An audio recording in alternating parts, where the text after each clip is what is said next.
Hi, Bill Jones from Turntastic Wood Designs. Been working on a entertainment console or TV stand or whatever. This is now my third video on that.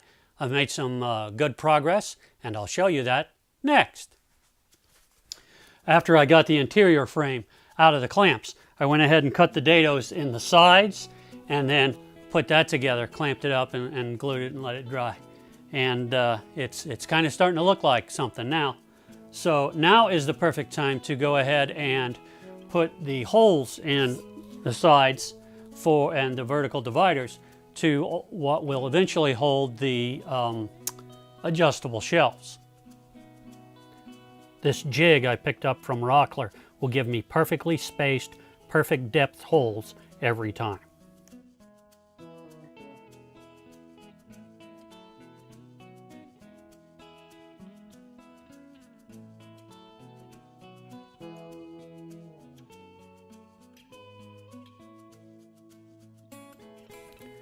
At this point, I got to looking at the shell that I had, and I started thinking that it was just a little too plain. It needed a little more something, I don't know. So I came back into SketchUp, and this is what it looked like when I started. And I thought I could spice it up a little bit. So the first thing I'll do, I'll move the doors out of the way so we can see what we're doing. And I decided to take the top and extend it. So that it has a little overhang on the sides and on the front. So that's that. Then I decided that the thing that would be nice would be to put a face frame on it. So here's a face frame.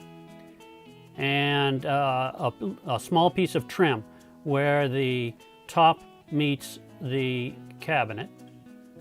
And finally I decided to go from flat panel doors to raised panel doors. So those aren't big changes, but with a few simple changes, I went from this to this. And I think that looks a lot better. So I started cleaning up some stock for the face frame, first on the jointer.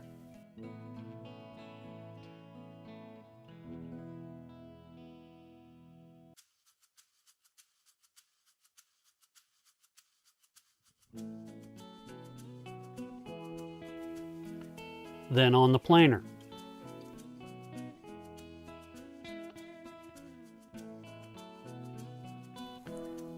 And when I had the pieces for the face frame dressed and cut to size, I then took the bottom piece of the face frame and made a cutout in it to match the cutout of the sides.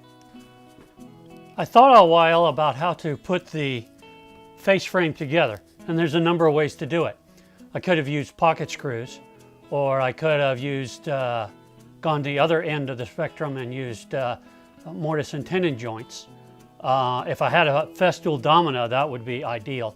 But I have something that's nearly as good, and that is a self-centering doweling jig that uses these, in this case, 5/16 inch dowels that have pre-made grooves in them to hold glue. Makes for a very strong joint.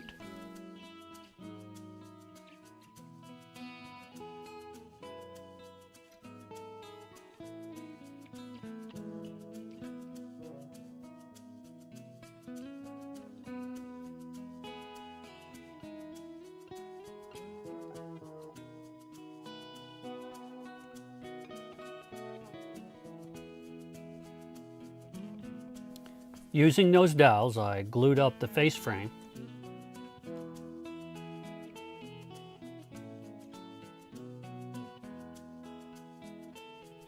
And once I had it in the clamps, I measured the diagonals to check for square. I'll attach the face frame to the cabinet using biscuits and glue. The biscuits not only strengthen the joint, but they help align everything. And I used lots of clamps to hold it while the glue dries. I glued up a panel for the top and rough sanded it. I won't be able to attach the top by drilling directly or driving screws directly because the top shelf is in the way. So I'm going to have to use cleats. And what I'll do is I'll take this shelf here in a moment, or the cabinet here in a moment, and I'll turn it upside down on the top. And then I'll mark where the edges are, and I'll be able to use these cleats. Then I'll take the cabinet back off, attach the cleats where the marks are, and then I can attach the top to the cabinet through the sides of the cleats, which I'll be able to reach.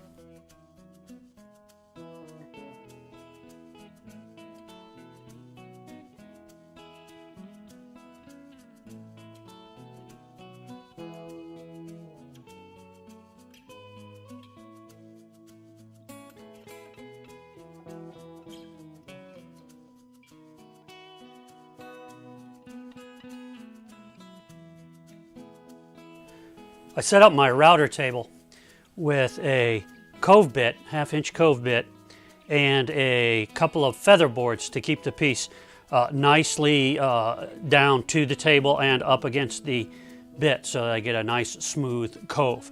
I'm starting with a piece that is wider than I actually need, and then I'll cut it down in a moment.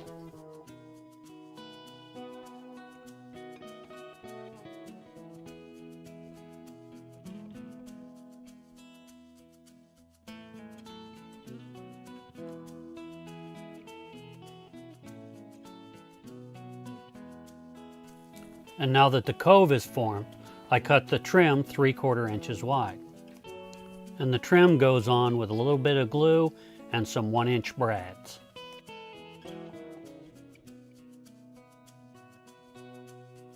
Well, that's as far as I got this week. I think it's really coming along. I really like the trim at the top. I think it adds a lot to it. I'm happy with that. Making some good progress. Next time I'll start on the doors, make some doors for it, and then glue up some panels for the adjustable shelves, and put on a back, and then we'll be ready for finish. So I'm getting pretty excited about getting closer to being done, to have a real nice TV stand here. If you have any questions about this project or anything you've seen in my shop or anything on my channel, please feel free to leave a comment below or a question. I'd be happy to hear from you. If you like this video, please be sure to like and subscribe and tell all your friends. As I said, be sure to subscribe if you haven't already, and follow me on Instagram. And as always, thanks for watching.